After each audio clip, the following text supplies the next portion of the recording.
I guess, I don't know if this has been said publicly, but Jensen and I were the ones, at least we were led to believe that we were the ones who were going to ultimately decide when the show ended. And so we had this conversation for a decade. We had this sort of like, okay, what do we do? I'm falling in love with a girl and she lives here.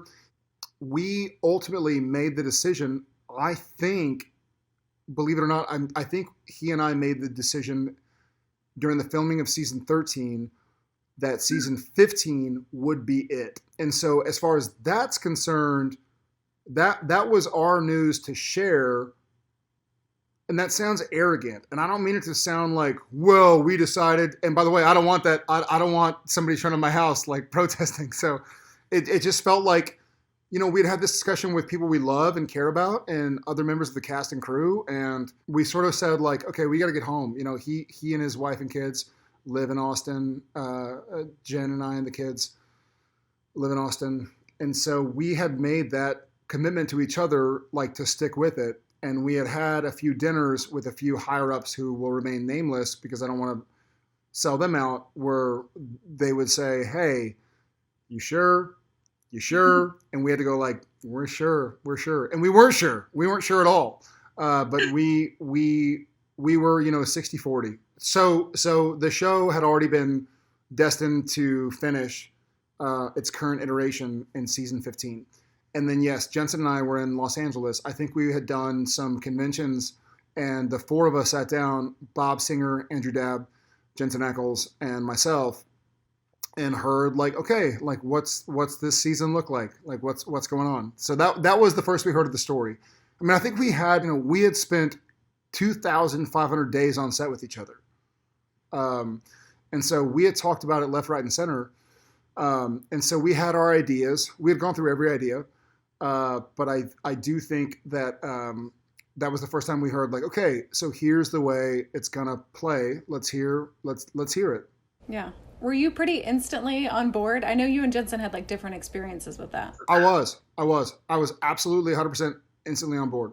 Being a fan of storytelling and knowing the tropes and the archetypes that have been around for generations and generations, I heard the story and thought, oh my God, that's tragic.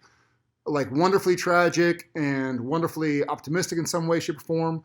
But this is the way the story should be. I mean, whatever they said would have been a shot in the gut. If it was like, listen, it turns out it's all been a dream. You're at a diner and you end up in jail like Seinfeld, or we just cut mid-scene like Sopranos.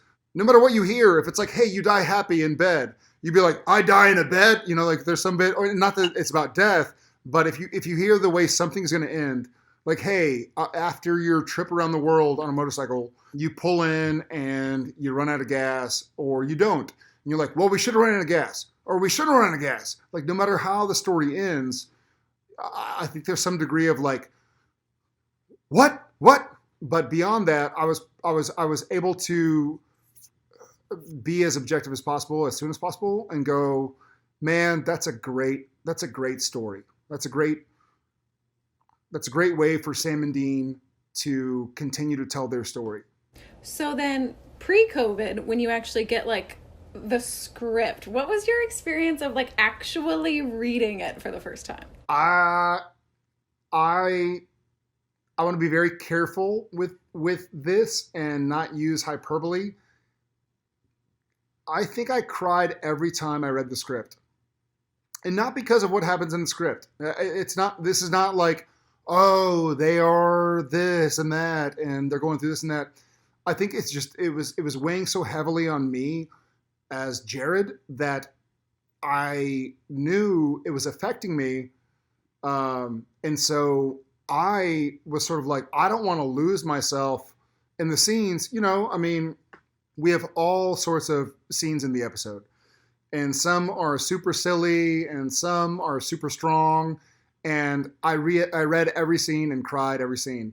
And I was like, you gotta get past this, Jared, because, and I'm an emotional guy. I'm a Cancer, and I'm a dad and a husband, and I'm sort of like, the wind is blowing. There's a kite in the sky. A balloon is going up into space. It seems like every scene I read in the script was triggering. And so for me, I wanted to kind of like experience it over and over and over again, so that when they called action, I could be Sam and not Jared, um, because I'm not telling Jared's story. Jared is learning from the life and experience that Sam is having and going through. But I wanted to make sure that by the time, as much as humanly possible for me, that as soon as they called action, I could be like, all right, I'm Sam, and I'm committing to Sam and his experience. It's been interesting, like talking to Bob and Jensen and people about like the moment when they really kind of felt like it resonated that it was over for them. Like, Jensen talked about taking off his boots for the last time in his trailer, and Bob talked about driving away on the, seeing Vancouver in his rearview mirror. Like, did you have a moment or a Oh series? God, I hadn't heard that. I'm sorry. I know, it's really sweet. But Yeah. when did it like really, or has it hit you at this point that like it's over? Yeah, there was the last day. There were a lot of different scenes, um, and you know, like different conversations with different crew guys and gals and cast and stuff. And then there was, well. So let me start over. So we shot the pilot, and then they said, "Hey, you're filming in Vancouver," and I was like, "Where's that?" And so Jensen knew, but we carpooled up to Vancouver, up I-5 from LA, because I was there for Gilmore Girls and this and that. I think it was Saturday, no, Sunday, September 13th, I guess. And he was driving this big old U-Haul full of all of our stuff from 15 years. We had kind of like, it was all going to Austin from Vancouver. So it was all in the back of the U-Haul. And he drove it across, and I was right behind him. And it was like that drive. It's only like 45 minutes to an hour from where my apartment was in Vancouver to the border to crossing the U.S. And it was right during all the wildfires, and so like the sky was really weird. It felt like Supernatural episode or something. Honestly, it was weird. It was like orange sky, and you can't see anything, and it's kind of stinky. It smells like a barbecue in your car. But we crossed the border together through American Customs, and they're going like, "What you doing?"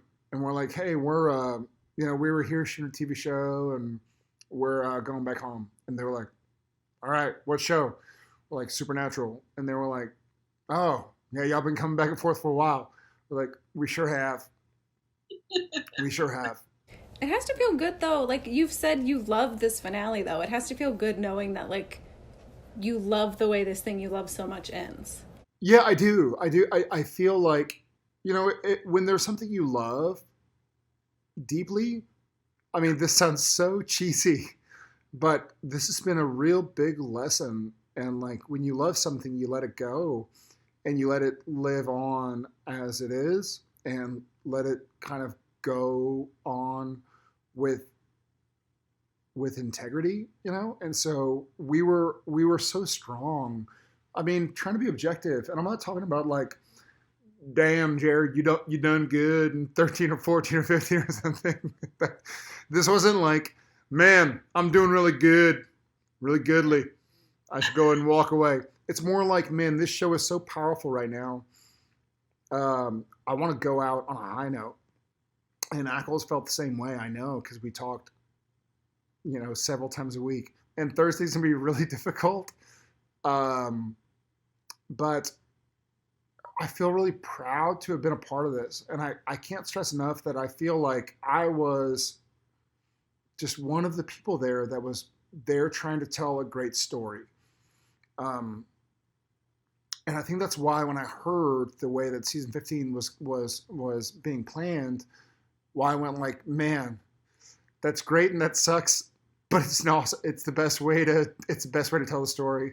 But I still will always, always, always, always remember my good dear friend Sam Winchester.